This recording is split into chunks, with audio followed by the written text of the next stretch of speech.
BJP party మూడవసారి అధికారంలోకి రావటానికి ఓట్లు దొంగలించారనే మాట రాహుల్ గాంధీ గారు రుజువులతో సహా నిరూపిస్తే ఇది వాస్తవం తప్పిదం జరిగిందని చెప్పాల్సిన election commission of India BJP అధికార పార్టీకి వత్తాసు పలుకుతా ఉంది. అసలు తప్పే జరగలేని చెప్తా ఉంది. ఒక్క ఇంట్లో 49 ఓట్లు ఉండొచ్చునా? ఒక సింగిల్ బెడ్రూమ్ ఇంట్లో. బాంబేలో అలాంటి సంఘటన జరిగింది. నిన్న కరీంనగర్ లో మా అధ్యక్షుడు చూపించినాడు. ఒక టిన్ షేక్ ఇంట్లో 40 ఓట్లు ఉన్నాయి. అందుకే మిత్రులారా, నిన్న చేసిన ఆరోపణ కట్టుబడి ఉన్నాను.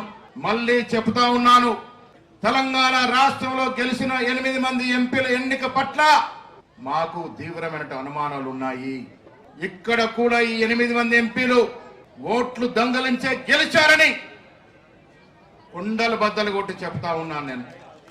కారణం, ఓట్లు దొంగలించే సంస్కృతి, అధికార దహం ఎప్పటికీ అధికారులు ఉండాలని తహతలాడుతున్న మోడీ, అమిత్ షా చేసిన పన్నాగం వల్లే మహారాష్ట్రలో గాని కర్ణాటకలో గాని ఓట్ల దొంగలింపు జరిగింది. మహారాష్ట్ర అసెంబ్లీ ఎన్నికల్లో మేము ఓడిపోతాం ఎట్లా? 6 నెలల ముందు జరిగిన ఎన్నికల్లో పార్లమెంట్ సీట్లను మేము గెలుస్తాం ఎట్లా? ఆ మధ్య 6 నెలల్లో 1 కోటి ఓట్లు జమయ్యేట ఎట్లా? ఇది ఎలక్షన్ కమిషన్ చెప్పాల్సిన బాధ్యత కాదా మిత్రులారా? నేను నిన్న ఆరోపణ చేస్తే మా అరుణక్ ఒక దిక్కు, మా తమ్ముడు అరవింద్ ఒక దిక్కు, ఈటెల రాజేందర్ ఒక దిక్కు మాట్లాడుతూ ఉన్నారు. మీ ప్రభుత్వం ఉంది కదా, ఎంక్వైరీ చేయొచ్చు కదా అంటున్నారు. ఎలక్షన్ కమిషన్ ఆఫ్ ఇండియా స్వయం ప్రతిపత్తి గల సంస్థ, ఏ ప్రభుత్వ ఆధీనంలో ఉండకూడదు. కానీ దురదృష్టవశాత్తు దౌర్భాగ్యం, ఇవాళ ఎలక్షన్ కమిషన్ ఆఫ్ ఇండియా కూడా అధికార పార్టీ బీజేపీకి వత్తాసు పలుకుతున్నట్టు సందర్భం. ప్రజాస్వామ్యానికి విఘాతం ఇది.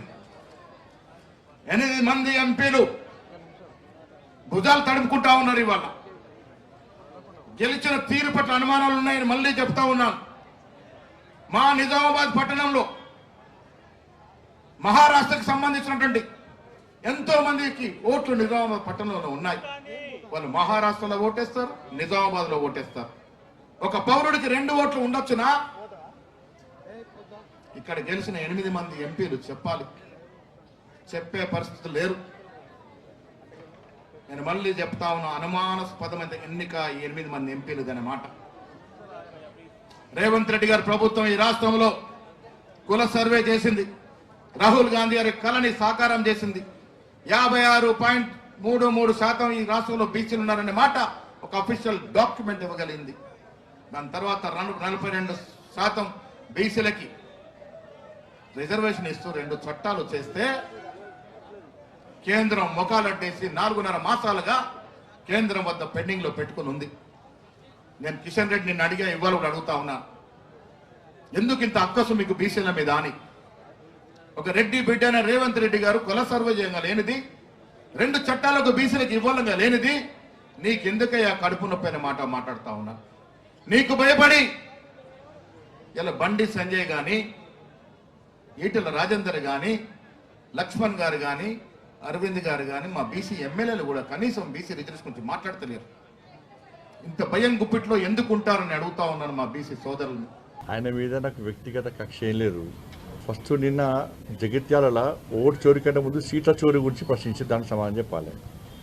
ఒకటి, ఓట్ల చోరీ గురించి, దొంగోట్లతో గెలుచుడో ఓడిపోవడో దాని గురించి ఎవరు తెలుస్తుంది? కనీసం ఒక్కసారైనా వార్డు మెంబర్ గెలిచడో తెలుస్తుంది. ఒక్కసారైనా వార్డు మెంబర్ గెలిస్తే ప్రజలు ఎట్లా కన్విన్స్ చేయాలి, ఎట్లా గెలవాలనో ఉంటుంది. నేను 1995 ఎన్ని సంవత్సరాలు ఇప్పటికీ 30 సంవత్సరాల నుంచి నేను ప్రజాప్రతినిధి. 30 సంవత్సరాల నుంచి నేను కంటిన్యూస్గా ప్రజాప్రతినిధి. ఒక్కసారి కూడా వార్డు మెంబర్ గెలిచిన వాళ్ళకు ఓట్ల చోటు నుంచి ఏం తెలుస్తుంది? ఇది అవుతుంది చెప్పనా? ఇప్పుడు గంగాధరలో ఓటేసి, జగిత్యాల ఓటేసి, వెమ్లవాడలో ఓటేసి అది అవుతుందా చెప్పది? అది సాధ్యమవుతుందా? నేను 5,000 10,000తో 50 లక్షల ఓట్లతో మీరు గెలిచినా. నేను 2,20,000 ఓట్లతో కరీంనగర్ ప్రజలు నాకు బ్రహ్మాండమైన మెజార్టీని కప్పయిపోయారు. కాబట్టి ఓట్లు వేసిన ప్రజలను దొంగోట్లు అంటే ఇది కరీంనగర్ పార్లమెంటు నియోజకవర్గ ప్రజలతో పాటు ఈ 8 నియోజకవర్గాల పార్లమెంటు నియోజకవర్గాల్లో ఆ ఓటర్లను అవమానించినట్ట కాదా? ఒక్కొక్క ఇంట్లో 10 ఓట్లు. నేనేమంటున్నా అంటే, సరే రేవంత్ రెడ్డి గారు స్పందించాలి.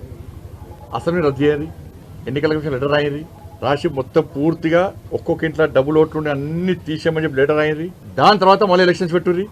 మళ్ళీ కాంగ్రెస్ పార్టీ అధికారంలోకి వస్తే రాజకీయ సన్యాసం తీసుకుంటారు. నేను జనము రాళ్లతో కొడుతున్నారు. 2500 ఇవి మహిళలకు ఇస్తున్నాయి, 40 రూపాయల పెన్షన్లు ఇవి, 40 రూపాయల నిరుద్యోగ వృత్తి, 2 లక్షల ప్రభుత్వ ఉద్యోగాలు ఇవి, తులం బంగారం ఏది, స్కూటీలు ఇవి, మా డిఏలు ఇవి, ఫీజు రీఎంబర్స్మెంట్ ఏది, ఆరోగ్యశ్రీ బకాయిలు ఇవి, 12,000 రైతు కుళ్ళకి ఇవి, ఇంకా 22 లక్షల మందికి రైతు భరోసా ఏది, రైతు భరోసా ఏది. గ్రామ పంచాయతీలకు కాంగ్రెస్ పార్టీ ప్రభుత్వం అధికారంలోకి వచ్చిన తర్వాత ఒక్క పైసా ఇచ్చిన చెప్పారు. ఒక్క పైసా నాకు తెలిసి దేశంలో ఈ సంవత్సరాల కాలంలో గ్రామ పంచాయతీకి ఒక్క పైసా ఇవ్వకుండా ఉన్న ఏకైక ప్రభుత్వం తెలంగాణలో కాంగ్రెస్ పార్టీ ప్రభుత్వం. ఒక్క పైసా కూడా ఇవ్వలే. ఇప్పుడు ఎన్నికలు దేనికోసం పెడతాం అనుకుంటున్నారు? కేంద్ర ప్రభుత్వం నిధులు ఇస్తుంది కాబట్టి ఎన్నికలు పెడదాం అనుకుంటున్నారు. మరి కేంద్ర ప్రభుత్వం నిధుల కోసం ఎన్నికలు పెడితే ప్రజలు ఎవరు ఓటేస్తారు? కేంద్రంలో అధికార పార్టీకి బీజేపీకి ఓటేస్తారు. దాని మీద స్పష్టం చేయమని చెప్పాను. రాత్రిపూట యాత్రలు చేసి ప్రజలను కలవకుండా ఒకసారి బీజేపీ రాష్ట్ర అధ్యక్షుడు తీసేసినప్పుడు ఒక బీసీ నాయకుడిగా స్పందించినాను బీసీ ఆయనే అంటున్నాడు. బీసీ కాదని ఆయన అంటున్నాడు. ఆయన చూస్తే ఏమైతే గజ్జి సినిమా గుర్తొస్తుంది. దాని హీరోకు 15 నిమిషాల కంటే ఏం గుర్తురాదు. మళ్ళీ ఏం గుర్తులేదు, 15 నిమిషాలతో మళ్ళీ ఏం గుర్తులేదు, అన్న గుర్తురాదు. ఆయన ఎవరు తెలిసి చెప్పండి ఎవరికైనా. కరీంనగర్ ప్రజలు ఆయన గుర్తుపడతారా? ఒకసారి వార్డు మెంబరు, సర్పంచో, ఎంపీటీసో చేసి సమస్యల మీద కొట్లాడితే వాళ్ళు ప్రజలకు తెలుస్తుంది. అక్కడ రాహుల్ గాంధీ ఏమో ఓటు తీసేస్తున్నారు అంటారు. ఇప్పుడు కరీంనగర్లో ఒక్కొక్క ఇంట్లో 200 ఓట్లు మైనార్టీలలో ఉన్నాయి. గతంలో సునీరావు గారు కాంప్లైంట్ ఇచ్చారు. ఆ ఓట్లు ఎవరు పడతాయి? దొంగ ఓట్లు పడ్డాక గెలవేయాలి. వాళ్ళు ఓట్లు వేయించుకున్నా గెలవలే వాళ్ళు.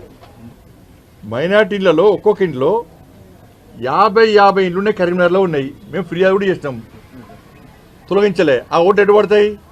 ఆయన గెలవలేయాలి. అంటే ఆయన ఏం ఆడుతున్నా ఆయనకు అర్థమవుతలేదు. అవగాహన అయితే ఆయనకు ముంగట ఇద్దరం కూడా టెక్క విజిల్ లేగానే రెచ్చిపోయి మాట్లాడుతానంటే చెప్పండి. మేవేరి ఓట్లు అక్కడిక్కడ వేసే అవకాశాలు ఉంటాయా? ఇలా బీసీ అని బీసీ నాయకుడు విమర్శిస్తారు. బీసీ రిజర్వేషన్ ఏమంటే ముస్లిం రిజర్వేషన్ ఇస్తారు. బీసీ రిజర్వేషన్ ఏమంటే ముస్లిం రిజర్వేషన్లు ఇస్తారు. ఉపరాష్ట్రపతిగా బీసీ అభ్యర్థులు నిలబడితే వీళ్ళు ఓడగొట్టే ప్రయత్నం చేస్తారు. వీళ్ళు ఏం బీసీ నినాదం ఇవ్వాలా? పోనీ అగ్రవర్ణ రెడ్డిని నిలబడితే ఆ రెడ్డిలో తృప్తిపోతున్న వాళ్ళే వెళ్తున్నారు. ఓడిపోయే దానిలో రెడ్డిని నిలబడతారా మీరు అంటున్నారు. ఓడిపోయే కాడ రెడ్డిని తెలంగాణలో నిలబడతారా అని వాళ్ళే అంటున్నారు. ప్రస్తుతం మాకు ఈడబ్ల్యూఎస్ ఇచ్చిండు నరేంద్ర మోడీ గారు నిర్ణయించిన అభ్యర్థికే మేము ఓటు వేస్తామని చెప్పి అగ్రవర్ణాలు అందరూ డిసైడ్ అయి ఉన్నారు. వాళ్ళు ఎంపీ కూడా డిసైడ్ ఉన్నారు, విశ్వాసం ఉన్నోళ్ళు. అంటే వాళ్ళు ఏమంటారంటే రాహుల్ గాంధీ మహాదేవ్పూర్ అది బయట పెట్టిన తర్వాత దేశవ్యాప్తంగా మాకు అనుమానాలు తెలంగాణలో కూడా మరి వాళ్ళ ఎంపీ ఆయన మీద కూడా మేమే గెలుస్తున్నాం. ఏం తీసుపడతామేది? ఇప్పుడు పోయినసారి అసెంబ్లీలో మేము 8 సీట్లు ఎట్లా గెలుస్తాం? మేము 8 సీట్లు ఎట్లా గెలుస్తాం? మేము ఎమ్మెల్యే కానీ అధికారం మాదే వస్తుంది కదా. కర్ణాటకలో ఎట్లా వస్తుంది అధికారం మీకు? తెలంగాణలో అధికారం ఎట్లా వస్తుంది? హిమాచల్లో అధికారం ఎట్లా వస్తుంది మీకు? అన్నింటిలో మేము అధికారులకు వస్తాం కదా. పార్లమెంట్లో తక్కువ సీట్లు ఎందుకు వస్తాయి మాకు పోయినసారి కంటే? కాబట్టి ఇది అవగాహన లేకుండా మాట్లాడము, ఏదో బండి సంజయ్ తిరిగితే బ్రేకింగ్లు వస్తాయని మాట్లాడము. లాస్ట్ నాకు ఏం చెప్పినట్టు నేను ఒక కాంగ్రెస్ పార్టీ నాయకుడు ఫోన్ చేసి, అన్న ఆయన బాధ అది కాదు, ఆయనకు సెక్యూరిటీ కూడా ఇస్తలేరు, ఆయనకు అటు ఇటు గన్మెన్ వేసుకొని తిరిగిన షోక్ బాగున్నది, ఆయన ఎక్కడ టార్గెట్ కాదు, ఆయన బీఆర్ఎస్ సపోర్ట్ చేస్తాడు, బీఆర్ఎస్ మనిషి అనే. కాబట్టి బీజేపీని తెలిస్తే అక్కడిక్కడ యాత్రను అడ్డుకుంటే సెక్యూరిటీ పేరుతో గన్మెన్ వేసుకొని తిరగాలని చెప్పి షోక్ ఉన్నది కాబట్టి ఇది చేస్తుండు. ఆయన వార్డు మెంబర్ కూడా ఉంటే మా పార్టీలే నవ్వుకుంటున్నారు ఆయన మాటలు చూసి. ఈ తెలంగాణలో ఓటు చోరెక్కడిది, ఆ బీహార్లో చేస్తేనే మొత్తం డామిడ్ కథ లెక్క అయిపోయింది పరిస్థితి. ఆడ ఇక్కడ ఓటు చోరెక్కడిది. 8 మంది మేము కాంగ్రెస్ ఎంపీలకు గెలిచినాం. మేము గెలిచా కూడా ఓటు చోరీ అంటే ఇప్పుడు నమ్ముతాడా అన్న? ఇది నేను గెలిచాక వెంటనే ఎలక్షన్ కమిషన్ కంప్లైంట్ ఎందుకు పిటిషన్ వేయలే?